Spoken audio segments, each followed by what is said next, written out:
é a costa de Pernambuco, outra coisa é aquela área lá perto da costa Já da estamos África, numa distantes, profundidade de 4 metros. Pois é. Agora, Até Paulo, pela lógica agora, de Paulo, qualquer leigo, eu sou um leigo completo nesse assunto. Claro, não precisa estar em Pernambuco, e não precisa ser tubarão, gente. Qualquer peixe faz um estrago, a gente sabe disso, quer dizer, é o tipo de detalhe desnecessário. Agora, o ministro falou isso e teve um colega ou uma colega, agora não me recordo, que não satisfeito, ainda fez o seguinte complemento. Exatamente. O senhor está então se referindo a tubarões?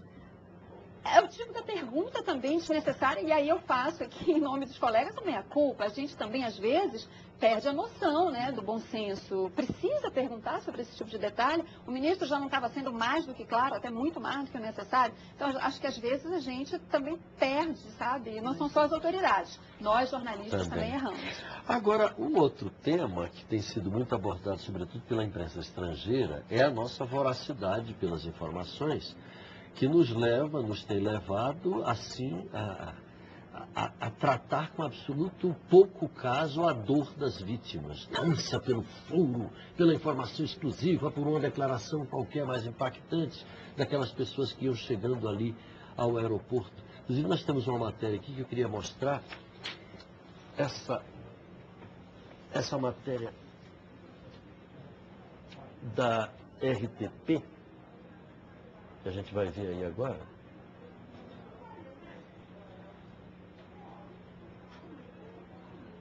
Vou fazer isso de novo, Paulo, e a gente edita, tá ok? Tá, isso tá sem áudio aqui no estúdio. Elas não vão assistir.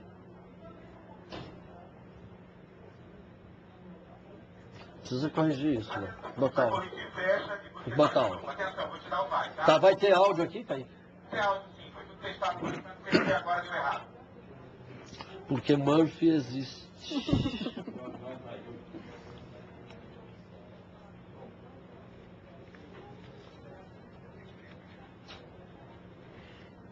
Bom, inclusive, a propósito disso, a gente tem uma cópia de uma matéria da RTP, da Rádio Televisão Portuguesa, que a gente vai assistir agora.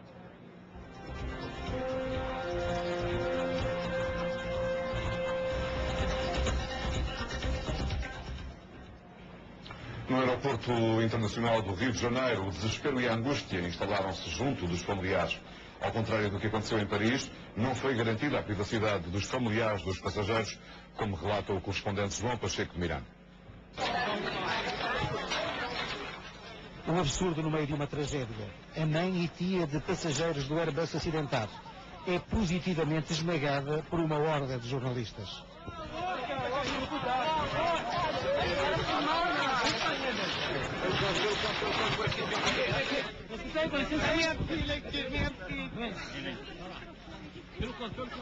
A caça continua em qualquer ponto do aeroporto, sem nenhum respeito pelo direito à privacidade e à dor. Perseguição que acontece até à sala do veredicto, onde se desvanecem quaisquer esperanças que ainda subsistissem. O silêncio à saída é revelador. E mesmo assim, funcionários da Infraero têm que proteger homens e mulheres em sofrimento das câmaras, dos microfones, das perguntas óbvias. Os familiares das vítimas são metidos em autocarros e levados para um outro lugar mais reservado, onde terão acompanhamento psicológico. André Veloso e João Pacheco Miranda, a RTP, no Rio de Janeiro.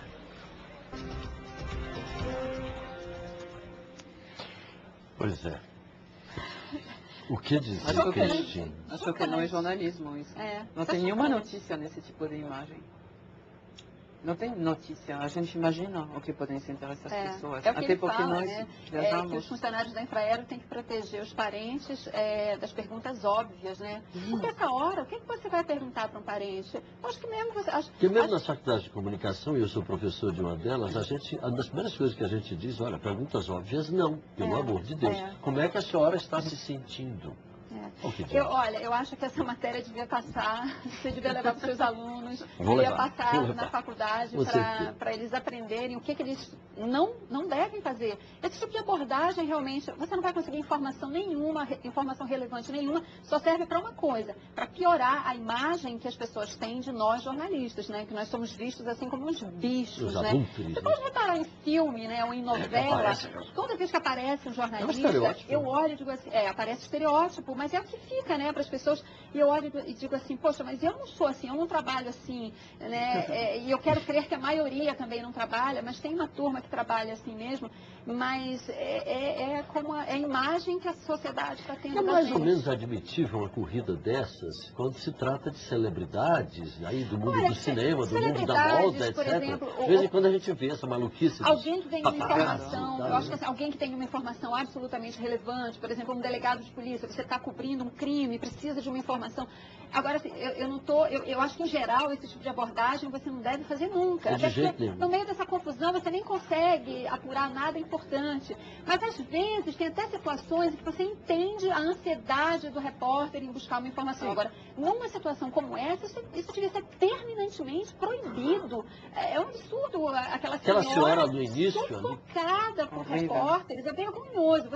Eu como repórter, vejo uma matéria dessa, eu fico com vergonha. Ani, como é que é lá na França? É mais suave o tratamento? É mais comedida a ação da imprensa? Acho que tem um pouco mais de respeito. Acho que também é uma coisa cultural, eu diria. É o resultado também de um comportamento de sociedade. Porque eu acho que... Porque mesmo na França o estereótipo também se mantém. A gente vê nos filmes franceses o estereótipo é o mesmo. E tem erros, se já houve erros. Eu posso contar vários que já houve recentemente ou mais no passado. A única coisa é que, pois é que nessa hora, por exemplo, quando nós criticamos o francês de frio e tudo isso, então eu acho que nesse caso ele fica meio afastado, ele não procura. Foram fazer matérias também. Eu vi, por exemplo, tem uma pequena cidade perto de Paris que se chama Hermenonville, onde mora muita gente da Air France, porque eles moram no norte de Paris, que é perto de Roissy. Então foram lá, falaram com o jardineiro, falaram com não sei quem, gente da família e tudo mais. As pessoas não choravam, por exemplo. Não filmam gente chorando. E aí podemos reparar também a diferença nos hotéis. Onde está o hotel na Barra da Tijuca, estão na porta, os jornalistas na porta, essa porta giratória quase atrapalha. Na França, a gente vê a correspondente de vocês, por exemplo, como a da televisão francesa, nem chegam onde estacionam os carros. Não vemos entrar ninguém de perto ou de longe. Então é uma diferença. Mas também acho uma informação interessante que me passou uma colega ontem. Os familiares, nesse momento, no Rio de Janeiro, eles estão tendo a notícia antes de nós jornalistas. Os militares comunicam a eles, fechado, não fechado, tudo isso, e depois comunicam para nós.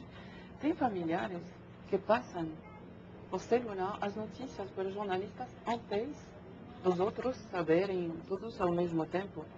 Então, acho que é o fruto também de um comportamento de sociedade. Mas é como você falou, eu acho que a imprensa reflete o comportamento da sociedade no qual ela está inserida, né? Ela não é um corpo isolado. E a sociedade brasileira é muito curiosa nesse tipo de situação, quer saber dos detalhes, esse tipo de matéria que você procura a família, aquela matéria que você assiste, se emociona, chora. O brasileiro tem essa característica. Então, a imprensa vai atrás porque ela sabe que as pessoas... Há uma demanda também do telespectador, do leitor, por esse tipo de informação. Agora, a gente também não pode ceder a toda essa demanda. A gente também tem que trabalhar com bom senso, tem que ter limites. Agora, o tratamento dessas cerimônias nas igrejas também foi interessante. Aqui entraram, lá foi proibido jornalista com câmera entrar na Catedral Notre-Dame de Paris. Notre-Dame todas, ali fora. As fotos são externas. Eu não vi nenhuma foto de dentro de Notre-Dame. E aqui você viu imagens de dentro da Candelária. Ou seja, a imprensa ela teve algum acesso, talvez ainda que limitado, aqui, mas ela teve algum acesso. Lá em Paris, ela não entrou na Catedral. Eu queria falar com vocês a respeito da questão da divulgação das listas. Na França é terminantemente proibido, não é isso? Totalmente proibido. Aqui no Brasil, depois que as famílias são comunicadas, se divulga a lista. Mesmo assim, alguns parentes de algumas vítimas lá do acidente da TAM estão processando, estão abrindo processo, por quê? Porque têm sido vítimas de golpistas. Então a divulgação dessas listas é sempre Olha, Paulo, aí eu acho uma faca de dois gumes. Por exemplo, tem um dado importante. Essa semana, a Comissão de Transportes aqui da Câmara aprovou um projeto que foi fruto da CPI aérea para que as companhias aéreas, em caso de acidente, divulguem, sejam obrigadas a divulgar a lista de passageiros com rapidez. Assim que o acidente for confirmado pelas autoridades aeronáuticas, a companhia aérea teria que divulgar a lista de passageiros.